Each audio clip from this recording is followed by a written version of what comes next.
This time, I would like to introduce Tessie Naranjo. Tessie's form of expressing herself is through words and storytelling. Throughout her adult life, she has been mesmerized by stories told by the elders in the community. By nature, she is an archivist, wanting to record information about her Tewa world. She has collected stories and has saved them in order to show the values held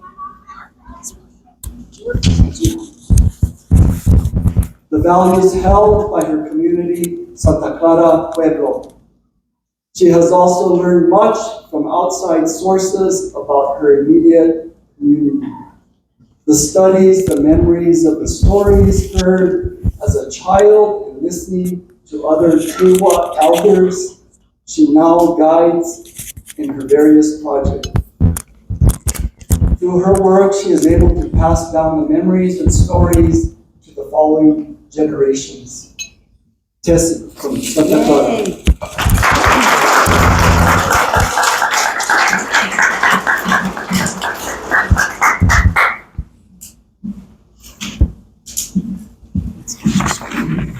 Feel comfortable. How's that? Is that okay?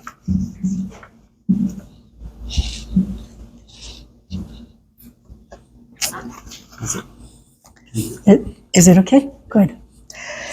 Well, good evening. My presentation is about movement, place, and story. Movement. My archaeology friends say the last of my Tewa ancestors completed their move from southern Colorado to northern New Mexico by the early 1300s. Whenever I have driven from Santa Clara to the Crow Canyon Archaeological Research Center in Cortez, Colorado, to do consulting work, I imagine the trail they took to get to northern New Mexico. How long did it take them? When they stopped to rest, how long did they stay at a place before they started walking again? When my ancestors reached their destination, they settled in several villages, not far from each other. After some time, my Santa Clara ancestors decided to move and settled south of Santa Fe. By the mid-1500s, they moved back north again. They made their final move near the Rio Grande River in the late 1580s. This is the place where we remain. Movement is the word I like to use when I think about the many places my ancestors settled and lived. How they lived changed as they moved, but what stayed constant was their Tewa values. Tonight, I want to share with you 3 Tewa beliefs. First, the belief that all things have life. Second, that industriousness is a good thing. And third, to be in relationship with all life, not only human. To be in relationship as a fundamental belief seeped into every Tewa Pueblo experience. Why do I know that my ancestors carried their core beliefs even as they moved from one place to the other? I know this because these values are still present today. I want to share 2 stories that demonstrate the continuation of values that have been passed forward. You will see how being in relationship is present in both stories. The first story is the value that all things have life. Several years ago, I talked to a male elder who grows various crops every summer. I was driving into the village after tending to my own crops. I saw the elder and stopped to greet him.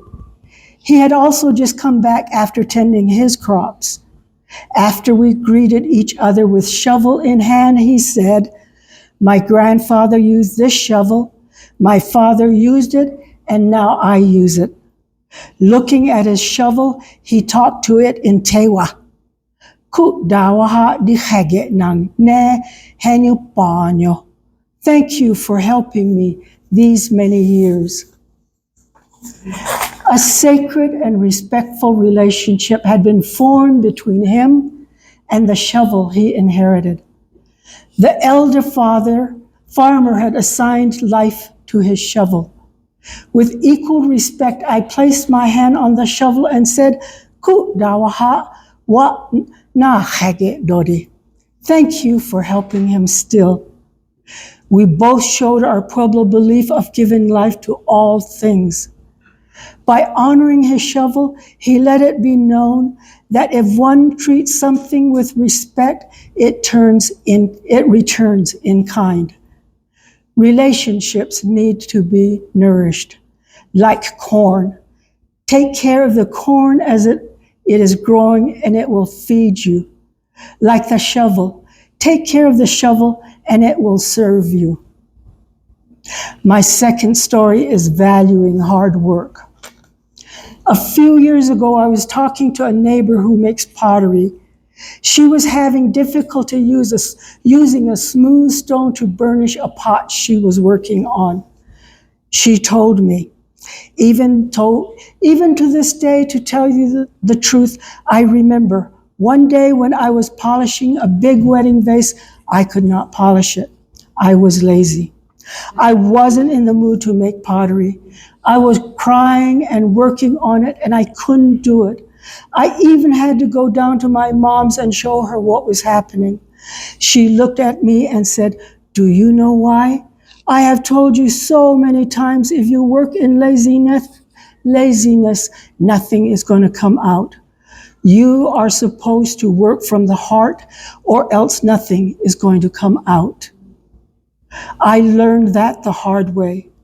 The mother was reminding her daughter that a potter has to form a relationship with a pot being worked on, and only then can a rhythm be established between potter and pot. Santa Clara has changed. Tewa values are still remembered and practiced, but in varying degrees. The elder farmer talking to his shovel is a genuine example of a traditionally minded individual living his ordinary life according to values learned from his family and others around him. The female potter's mother reminded her daughter that she had to form a relationship with her vessel before a rhythm can be established.